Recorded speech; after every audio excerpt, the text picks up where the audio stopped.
Good evening, and welcome to another recording of Dante's Old South here in Chattanooga, Tennessee. My name is Clifford Brooks, and this evening, the show is dedicated to poet and Professor Leon Stokesbury, who passed away on November 13th, 2018. To introduce the last of our shows of this year, we have folks from the Camp House here in Chattanooga, a poet from South Carolina, and two from Georgia. So let's march forward, lean back, relax, and open our minds. And first on deck, we have the director of the Camp House here in Chattanooga, Tennessee, Mr. Matt Busby. How are you, sir? Doing well, Clifford. Thanks for having me on. It is absolutely my pleasure. How are you today? We're doing good. It's below freezing, but the weird thing is I took my kids to the zoo today, and you get the whole zoo to yourself if you take your family when it's that cold. It was nice.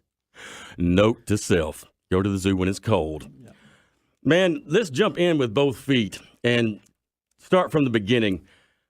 Tell us how the Camp House got started. Yeah, it's always interesting for people who've experienced the Camp House, because some people don't know the sort of origin story and how it came about. But the Camp House has been around for 8 years now, and we started in Southside on William Street. Now, the thing that most people don't know, even though we don't really hide this fact, is the Camp House is actually owned by a church, Mission Chattanooga. And Chris Sorensen was the founding pastor of the mission, and he wanted to plant in a downtown neighborhood. But he didn't want the space to sit empty 6 days a week. He wanted that to be a gift to the community. And so the idea came about for the Camp House. Now, if you ask people what to know about the Camp House, most of them will say coffee. But originally, the Camp House was just meant to be the name of the building, and inside would be all these different micro businesses. Well, the people who were supposed to own the coffee side of that actually backed out about 2 months before we opened. And so the church ended up owning the coffee shop in a way we had never planned. But yeah, I mean, the rest is kind of history. It's been going for 8 years now. Well, once we open the door, we might as well walk through it. Tell us what the philosophy behind the Camp House was and what it is now and if it's changed. Yeah. So I don't know about the philosophy, but I can tell you about the theology behind it. I mentioned we're owned by a church. And my title is director of the Camp House, but I'm also one of the pastors for the church. And so we're a little bit different than most church-owned coffee shops, and it really does come down to a theology of Genesis 1 and 2. When in Genesis 1, it says God created mankind in his own image in order that they may bring order to creation. It means that we as human beings were created in the image of God to create things out of the world. And so when you begin to reflect on that, you realize human culture is fundamentally a good thing. And I tell people, we screw it up. This is all pre-fall, right? So in good Christian theology, we screw this up pretty bad. But human culture is fundamentally good. So the Camp House, sort of the theology and the philosophy behind the Camp House, is to be a gift to the community that helps to create and cultivate culture and community right here in Chattanooga. And you can see that in so many different ways. From everything from our space just being a place of creativity and entrepreneurs and meetings during the day, to hosting concerts and lectures and film screenings at night. Culture is such a broad thing, and we hope what we're doing at the Camp House sort of reflects that breadth. With the combination of prayer and a proactive business model, is that the secret of your success, or what would you call it? I mean, I can't deny that aspect of it. I would say that it's definitely in there. But I do think, on a more practical level, anyways, if absolutely, prayer has been a huge piece of it. But I really think that if I've had any hand in helping shape the Camp House and the way it approaches those things of culture and community and our staff, I mean, it's the fact that we're very open-handed in that, right? Like, we understand that this is not something that's black and white. This is something that, culture is very gray. And so I tell most people, I'll work with anybody at least once, right? Like we'll make something happen at least once. And there's been a few times we've had to go back and say, yeah, that's, it was great, but that's not necessarily what we want to do here in our space. And we've had certain events that we've actually helped find other venues that are just more appropriate in other places. when it comes to that kind of thing. So I think that open-handedness and really that openness to kind of working with anybody has been a huge secret to at least the venue side of what we do. That would have to springboard into the next curiosity I have to pose to you, and that would be, how does the Camp House fit into Chattanooga's art scene at large?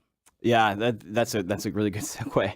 I'm not sure the answer is too different, to be honest. I think we actually, I think we certainly do a far more, we have a more diverse array of events than what you're going to find at most venues. A lot of other venues tend to be very specialized, right? So you're probably not going to do a film screening at the Signal unless it's like a massive event, right? You're not necessarily, and we have that in between venue size, right? So we can do up to 200 people seated, we can do up to 400 people standing, and so we could do a really big range of a 75 person singer songwriter show all the way up to like a 400 person show with bands like Strung Like a Horse, which they're bigger than that now, so that's not going to happen. But it's just a good example of sort of the range of the stuff that we do. So I think that's a really important piece, a really important role we fill within the community. But also, like I said, we are as excited to host the lecture series we do at Chattanooga Design Studio, the lecture series called Theology on Tap. We are as excited about those events as we are about like our songwriter stage event that we have tomorrow that's celebrating songwriting here in Chattanooga. Now, how do folks get a hold of you if they want to set up a show with you at the Camp House? Yeah, so my email is matt@mchat.org. That's matt@missionchattanooga.org. Either one of those will come to me. You can also reach out to us on Twitter, Instagram, or Facebook. All of those handles are at the Camp House. So @the Camp House. And you're either going to, I'm either going to be responding to you, or Maggie, who you're going to meet in a little bit, will be responding to you as well. So, outstanding, brother. Now, I understand that the Camp House is moving locations. What's the reason behind that, and where are you going? Oh, this is great. Seeing shock on people's faces when they hear this. So the Camp House, we've always existed in spaces that we've leased, right? So we started on Williams Street, where we had a 5-year lease. Came to the end of that, we couldn't renew, and fortunately, through very good friends within the community, we were able to work out our space on MLK, where we're currently located, and we have a 5-year lease there. Well, in that intervening 5 years, the church side of what we do has grown so much that we can't fathom signing another 5-year lease without outgrowing the space within a couple years. So we have been in the process for actually 6 months now of looking for a new location that we can purchase. And we have a space. It's going to be on 12th Street in an area called Onion Bottom. It's a historic place in the city where all the food used to come in and out of the city. And people will probably know it the best is it's the old Dixie Savings Warehouse on 12th. So it's in this gulch between MLK and Southside where there's really not a lot happening. And to be honest, that's part of what's so exciting about it for us. We've always sort of been a little bit on the edge of where the city is growing. This is going to put all of our sort of community building skills to the test in a new way. And I think what we're most excited about is, we wrestle with the gentrification question a lot, right? I mean, we opened in Southside in 2010. Our employees, one of our employees was jumped within the first 6 months of leaving. You can't really imagine that happening in Southside now. Even on MLK, we came to MLK in end of 2014. Now MLK is just thriving. And so in a certain way, we've been a bit of a victim of our own success, whenever we go into these areas and we hopefully are an anchor and a catalyst, and then it gets really expensive. We're really excited to be staying put in a location where hopefully, we will be with that neighborhood and have a commitment to that neighborhood for the long haul. Right. So like we'll be able to help wrestle. Like, how do we protect our neighbors? Because if you know anything about 12th Street, you know that area right now is the center of sort of the homeless population of our city. And it's kind of, and in many ways, they've been pushed to that area. And so, that's where I think the church side of who we are plays a huge role in the fact that we really want to ask the questions. How can the Camp House, how can the mission be a place that benefits our neighbors, that blesses that community as much as the entrepreneurship community, the creative community, the arts community, like we have in other places throughout our existence. Now, when is this move going to take place?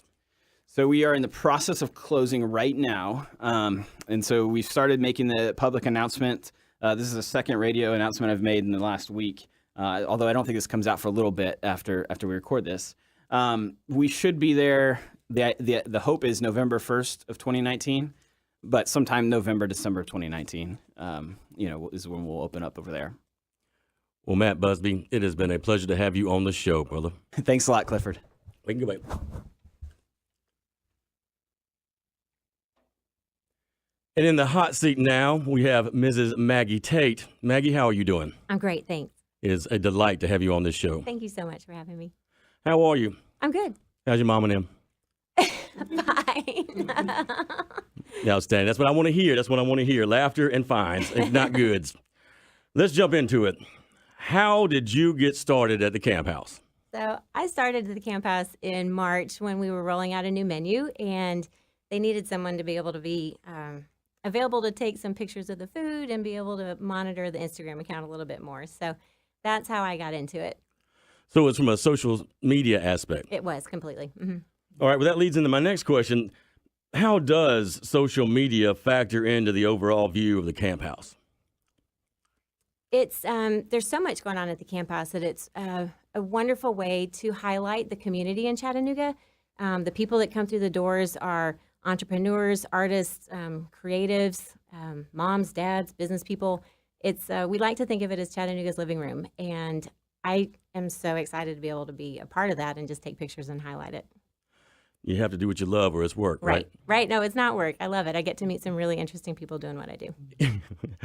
And with the Camp House and social media, there's so much going on. Is there a strategy with social media and what you focus on? Well, looking at pictures of food and coffee is fun, but it's only fun for so long. It can be a little boring, right? And there are only so many ways you can make a latte interesting. So I try to put in some pictures of food, some pictures of coffee, and then just take pictures of the people that are around. I also do a thing where we do Camp House on the go. So if there are interesting things around Chattanooga, I'll just take it and do stories about some fun things that are happening in the city. And you may have already answered this, but I'm going to ask anyway. Okay. Why do you love working at the Camp House? I love it because I love the people. It's just so much fun to get to know them. The staff is great. And if there's any kind of, if I'm feeling stressed or sad or whatever, I walk in and Mo and Caroline and Nate greet, your day can't be bad when you're in there with those people. It's just wonderful. And for those who have events that they want to maybe bring to your attention or things going on around Chattanooga for you to come photo, how do they get a hold of you? Sure. You can direct message me on Instagram. You can do it through the Camp House Instagram account, or you can email me at maggie@mchat.org. Well, Mrs. Maggie Tate, it has been an honor to have you on the show. Thank you so much. I hope you have a wonderful day. And before we bring on our next guest, we have Hey Jude by Curtis Mayfield. Now, let's get into the head and life of Andrew Clark. How are you, boss? Hey, man, I'm okay. How about you? I cannot complain, and if I could, I would not. How are you today? I'm doing well. I'm All doing right. well. All right, man. Well, why don't you tell the audience a little bit about yourself? Yes. So I grew up in a little town called Alexander, North Carolina, right outside of Asheville. I'm a poet. I've had a number of individual poems published, also a novelist. So that's kind of my background. All right. Let's jump into this in the deep end. Why do you write? I think for someone who's creative, why do you write is almost like, why do you breathe, right? So the days in my life when I've been the happiest, I've done something, I've created something. And the parts in my life where I was not happy, I was not doing that. So when I was younger, I was a musician, which is, I think, kind of ties in artists, writers, musicians. We have to do it. And so I think that to thrive, that's really something I have to do. Right. I think I can get on with that, man. You and I have discussed music as it relates to poetry. So tell the audience, how does music impact your work? Yeah, so music gives you that rhythm, that lyric, And in poetry, we're always looking for that. And I think in good prose as well, when you read a novel that has that cadence to it. And then I think it also feeds my creativity as well. I need music. So when I write, I listen to a lot of instrumental music. Miles Davis is a favorite. So I'll have something on in the background and just kind of gets me in that vibe. I listen to a lot of movie soundtracks, things like that, that sort of give me that. But when I'm not writing, I need that energy. So I think it kind of cross-pollinates. You need that in your life in order to, I think, be more creative. Amen. As a writer. Amen. What projects are you working on right now? Yeah, so I have a novel that I've completed. I'm shopping for a publisher for that. An excerpt's going to be in the Blue Mountain Review, which is great, coming up in March. So I'm looking for a home for that novel. I'm being a little diligent about where that is placed and the folks I'm working with there. I've started the sequel to that novel, so I'm pretty excited about that. I'm a few chapters into that. And I also have a collection of poetry, which has been shortlisted a couple times, most recently in the Able Muse Book Award. So I'm looking for a home for that as well. So those are things I'm working on. So if folks want to find you and see a sample of your work, get to know you better, how do they find you? Well, I'm on social media, but probably the best place is to go to my website. It's andrewkclark.com. And nothing against the Clarks with an E, but there's no E. We won't hold that against you, I promise. All right. Nor them, for that matter. Exactly. It's a vowel. All good people. We Have to can be live good with people. it. That's As long right. as it's not a Y. There you Sometimes go. Y. Why is it Y? I don't believe. I don't know. Man, I understand that you have a few poems with you. Yeah. Well, Thought I'd read a couple. Please read those, and before you do with each, tell us a little about it. Give some background before you jump in. Yeah, so this first poem I thought was appropriate given the season. So it's a poem set around Christmas. A lot of times we see Christmas lights that gives us sort of a nostalgic point of view, but this poem is sort of taking the opposite view. And a lot of times there's a lot of depression this time of year, and crime increases in some cases. So this poem tries to hit on that. The poem is called Red Lights. Sinister red Christmas lights in the window of the trailer glow. We hide in the shadows outside, huddled there in the snow. In a few days, we'll hear the ambulance, red lights flashing in your bedroom. In the trailer next door, the thin man in handcuffs, a monster whisked away. Our eyes first met when your daddy came to the store to beg for bread. You stood by his leg, a powerful prop. Filling up bags, Papa stared at your pink face. On bright Sundays in the snow, you wear snow boots with short summer dresses and sit close to me on the pew with a big black Bible spread out on skinny legs. All winter long, we talk of our escape, waiting on spring to push up through the slush. My ears and nose are numb from the cold, but my hand is hot and sticky in yours. Today, the rusty trailers perch on shaky cinder blocks, and I see the nook where we hid, two hearts hammering, listening to the smashing glass of beer bottles. That's good, man. That's good. Thank you, man. I appreciate it. What's the next one? Means a lot coming from Brother Clifford. The next one is just a little love poem. It's called Frost Moon. Just tries to capture a bit of the season couched in a love poem. Frost Moon. Long past first frost, the grass brittle underfoot, that ancient sound of suffering, against the choir of trees, that chant under weight of ice, against the quiet morning moon that refuses to know her place. The shiver and crackle of the coffee pot, whose bright steam against the cold protests, with orange shock of flame against the gray of day. This is the same forest where in the summer we lay, letting the green moss grow over our bodies, against the down trees formed from too much breeding. I ache for the bed we made on the floor of the cabin by the evening fire, for our sleeping bag, when first we met, our breath dancing against the lantern's light. Against winter's embrace, we warm the world with our bodies and fear not the frost moon's kiss. I didn't mean to go somewhere else, but I did. But now I'm back. I was trying to take you somewhere, Now I'm Brother back, Clifford. and I I win, was. and I've returned, and I'm That was stronger the for it. goal. And I'm stronger for it. Now put a bow on this bad boy with your third one. Okay. So this poem is written about the city of Savannah, which I lived in for a number of years. So I grew up around the Asheville area, but moved away, lived in Georgia and South Carolina. So Savannah is like a lot of the southern cities. There is this beautiful facade. There's a beautiful city, but there's an underbelly. There's a history. There's there's a side of the city that you don't think about when you're there. So it's called Two Squares. Eat your ice cream, the man tells his daughter, who perches on the park bench, feet tucked under, vanilla streaming between sticky fingers.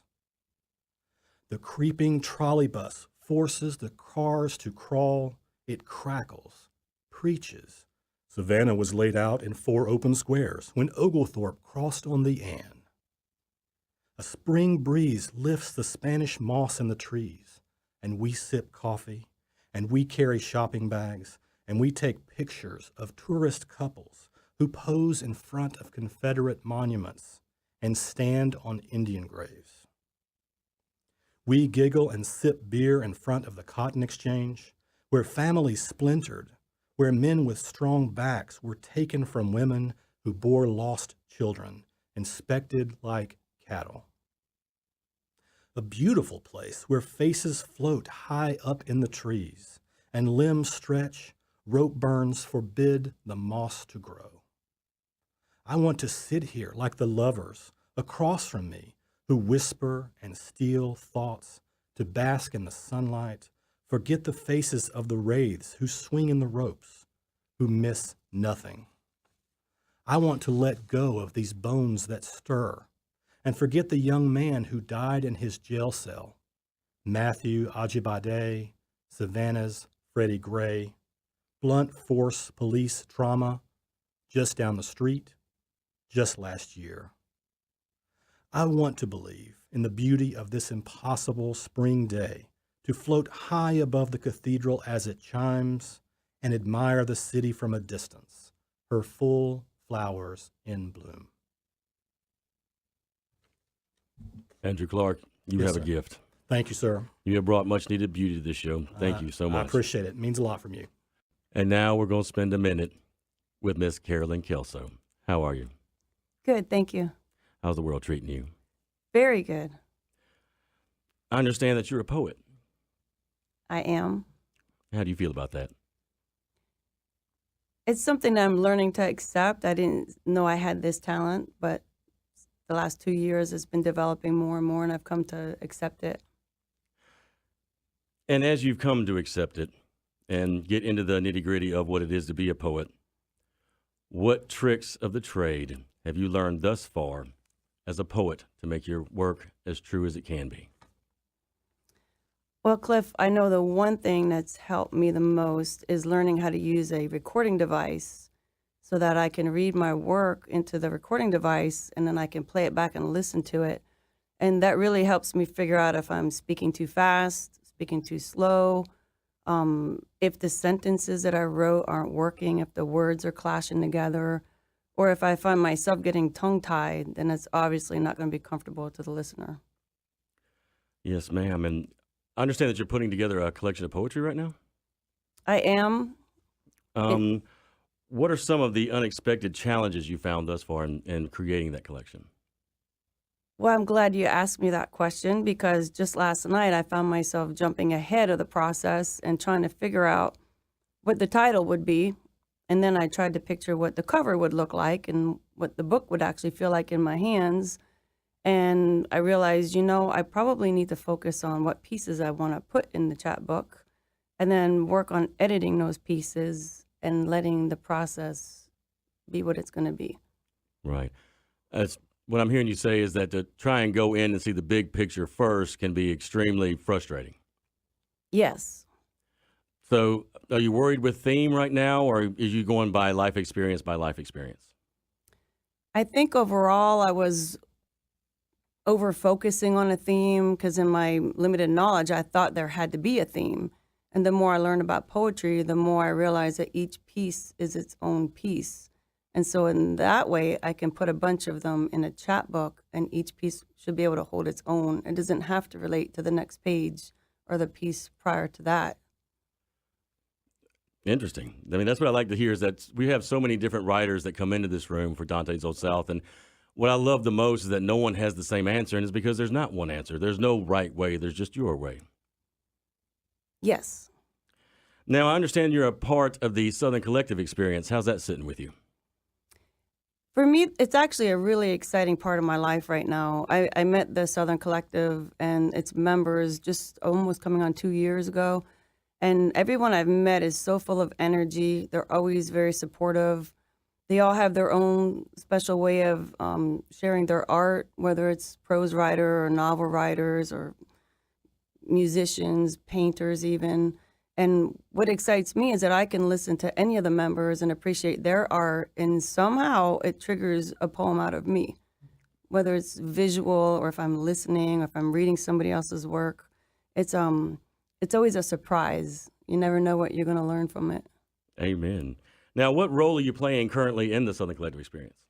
Well, right now I'm a content editor for the Blue Mountain Review, and that's really exciting because I have the privilege of looking at everyone's work as it comes through and having a first read on it.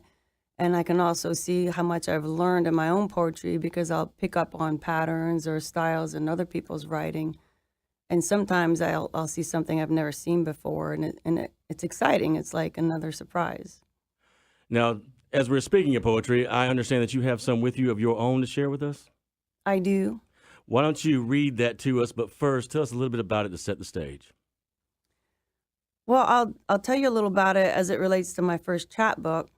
So right now I'm focusing on editing the poetry that I want to put into this first chapbook. But more importantly, I want to make sure that my first chapbook gives an honest snapshot of who I am as a poet. And so for me, one of the biggest things is that I enjoy writing in the heat of the emotion, not so much the heat of the moment. For me, it allows me to capture feelings and thoughts that easily pass. So if you wait till the emotion or the event is finished with, then you try to recap what happened and then try to put it back into words that were as equally powerful as when it was happening in real time. I think you lose a little bit of that passion. And if you can collect yourself enough and realize this is something really important, I should write it right now, I do that. And then I worry about editing it later. So that's what I really want to have come out of my work mostly. I have a lot of sensual pieces that I write, and they come from an honest intimacy, shared with my chosen man, my love. Some think intimacy is purely sexual, but it's really not. For me, it's the purity of the moment, and that's what I want to capture. You can say a lot with very few details. Other pieces, like The Beggar that I brought today, they bring attention to human conditions that are often overlooked or even uncomfortable, or maybe we don't want to recognize them in ourselves. So with that, I can start with The Beggar. So The Beggar. Seated, his best was not enough. His hand held up to only cup the sky. Eyes, breath, lips speak to those he sees who wish they did not see him. And the next three are going to be more of a sensual nature. Midnight messages. Are you up? My mind is on you. It's walking up and down your skin. Do you feel me? Through your hair, massaging your brow, breathing, lips shaping your thoughts as we meet midnight. Are you up? I am. This one's titled At the Lake. He is a hurricane. She, a jagged clay bank, shores herself. Turbulence, incensed, is Pisces and Virgo. Then, Time and tears quiet their fears, smooth like a clay pear in the hands of a potter. At first light, coming and releasing, water gently laps the shore. And I have one more. Let us have it. It's titled The Prisoner. Defenseless within thin skin, arousal marches from arch of feet to chest of bare, nape of neck to chin, while fire consumes oxygen within, and a prisoner to seduction I become. Carolyn Kelso, thank you so much for being a part of this show. Thank you. I love you. I love you too. And our last guest of the show is... And our final guest on Dante's Old South is man of God and poet, Mr. Brian Newman. How are you today, sir? I'm good. Thank you, sir. Now, tell us your story, Morning Glory. Where'd you come from? What are you doing? And where you headed? I wish I knew the latter half of that. I am Brian Newman. I'm 38. I am from West Tennessee. I grew up in a log cabin in a town so small we didn't have a traffic light. I had 2 goats and a pet raccoon, small town. And age 20, I got out of there. I joined the Air Force for 4 years. I got out of the Air Force. I went to college in Germany for a little while, and I'm getting 3 college degrees and going to seminary. And now I work in mental health and write books and have a small ministry. And that concludes our show. No, I'm playing, man. I'm playing. You are a Renaissance man, to be sure. So let's focus it on your faith. How does your faith play into what you write? I think God gave us each a gift that's meant to help other people. The Jews call it tikkun olam, repairing the world. Each of us is designed to repair the world in a certain way, and my gift is words and writing, and God gives me words so I can use those to repair other people's hearts. I think that's a sacred responsibility. And does that philosophy translate into the book that you have out now? Absolutely. The book is audio poetry, poems and prayers for weary hearts, and it's my song lyrics and a prayer that goes with it for whoever is going through that same thing. And it's a Bible verse and like a practical resource too, but it's meant for people that are hurting, not just to be pretty poetry, but to be healing poetry.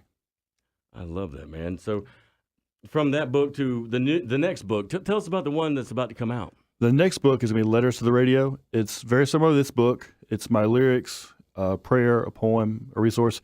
I'm also got like a 2-page devotional and a 2-page autobiography with each lyric. Like my mom died, my dad died, and I was homeless, and I was in the military during 9/11. My kids were born, and all those things happened. I've got a story behind this music, story behind the music.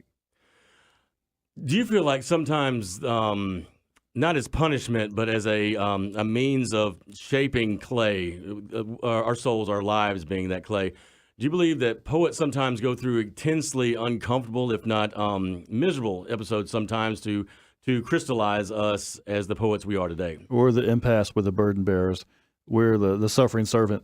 So we feel that pain so we can empathize with other people and give them a voice, because it's one thing to hurt, but it's another thing to hurt and not have the words to express it, but we give them the words to help them share with others what they're going through. Now, Brian Newman, how do we find you online to order your current book or keep up with the next one and when we can get it? Letters to the Radio. It's letterstoradio.com. I have my blog entries, my ministry stuff, dream interpretation stuff, but most especially I have the book out now, and you can order it from letterstoradio.com or Amazon. All proceeds go to an orphanage in Haiti because it's the first fruits of the writing. So you're going to be supporting a great cause down there with some people I went to college with, and also helping my writing and helping the next book come out. And there's lots of other resources there too, ministry stuff, but it's also where you can order the book. Fantastic, man. Now, before we let you go, I have got to beg you to read some poetry. Will you do that for us? But first, will you set the stage for us? Will you read each poem? Yes, sir. The first thing is this is my miracle song, The Best Things They Threw Away. It's one of those 30 seconds. Where did that come from? I don't think I wrote that songs. Mm-hmm. And I just had such a burden on my heart for all these people I know that kind of feel like they got thrown away.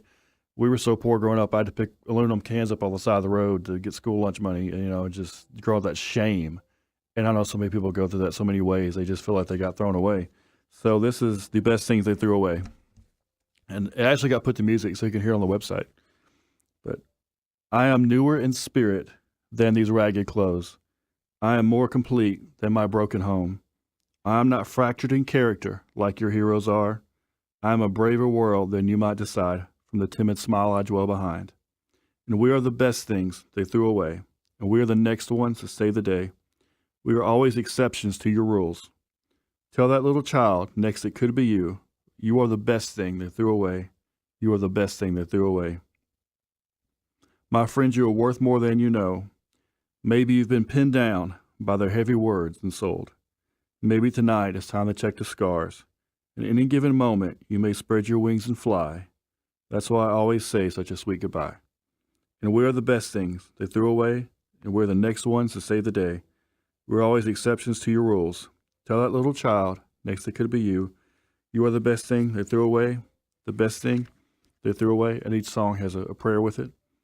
Lover of our souls being who we are, we ask that you change the price tags, others lowered all the way down and placed on our hearts. We ask that you bring your hammer and nails, for their words have blown us around. We ask you to paste our wings, because these years went and pulled our feathers out. We ask you to gather the pieces, because we found they wouldn't fit with anyone anywhere. So we sent them sailing south. We ask you to bring the best things they threw away. We ask you to bring the best pieces of ourselves back around. Amen. Amen, brother. Now hit us with one more of those before we sign off. This one's a little longer, but it's Shattered Glass. It's about wanting to find true intimacy. You're waking up in my car, for now we both are safe. Where you roll into, it becomes my favorite place. So lay your head down for a while and just exist tonight. Later on we'll drive around, no one's looking now. I want to hear how your day was spent. Think I can know all they can't comprehend. Do you want to see a smile that comprehends? After they bleed your dreams of hope, where do they run? Who will stitch them up when you call? Why do you run home before it's time? But that's a secret yours to keep and not mine. Through the shattered glass you see it all. Sometimes our vision gets so broke we can't see it all. Don't let the rocks they throw shatter all you're hoping for. Behind a broken telescope, last night you found your star. Between the broken strings, your best friend plays your song. With a broken pen, I'm writing your letters to be read aloud on the radio about the moments we're drunk on the moonbeam's undertow in that same coffee shop where your smile first shone. So lay your head down for a while and just exist tonight. Later on we'll drive around, no one's looking now. After your star burns out, where does it fall? We could go pin it back up, just let me know. Someone needs to take a picture before your smile is stole. Another $1 for some fuel is all we're waiting on. Off into that marble sky we drove, and never looking back, 'cause no one's gonna hang our portraits once we're gone. But that's a secret ours to keep, and the world will never know. Through the shattered glass we see it all, and sometimes our vision gets so broke that we can't see it all. Don't let the rocks they throw shatter all we're hoping for. Hey, I'm always here to answer when you call. For a while we'll drive around, then I'll take you home. I will not be cut by the shattered glass and the rocks they like to throw. And the prayer is, to the God who places the lonely in homes, we ask that you see all that we have missed. We ask that you ride with us on our lonely drives through the night. We ask that you hear our cries into our pillows. We ask that you sit beside us at our tables for one. We ask that you dry our tears at the movies. We ask that you play these love songs when we forgot the sound. We ask that you hold us as we hold our children by ourselves. We ask that you hold up our arms as we do the holding meant for two. We ask that you give us friends who witness our lives. We ask that you give us companions who will hold our secrets. We ask for all this until you bring us a covenant love. Amen. Thank you, Brian Newman, for coming on the show. Thank you, sir. Starting in January of 2019 on WUTC and NPR, you will hear Dante's Old South every third Sunday of the month at 8 p.m. My name is Clifford Brooks. I'm the founder of the Southern Collective Experience and poet of books such as Athena Departs, Gospel of a Man Apart, The Draw of Broken Eyes and Whirling Metaphysics, and Exiles of Eden. All three of these books can be found at kudzuleafpress.com. Y'all have a wonderful New Year's Eve and a brilliant new year. And as we sign off, I'll say good night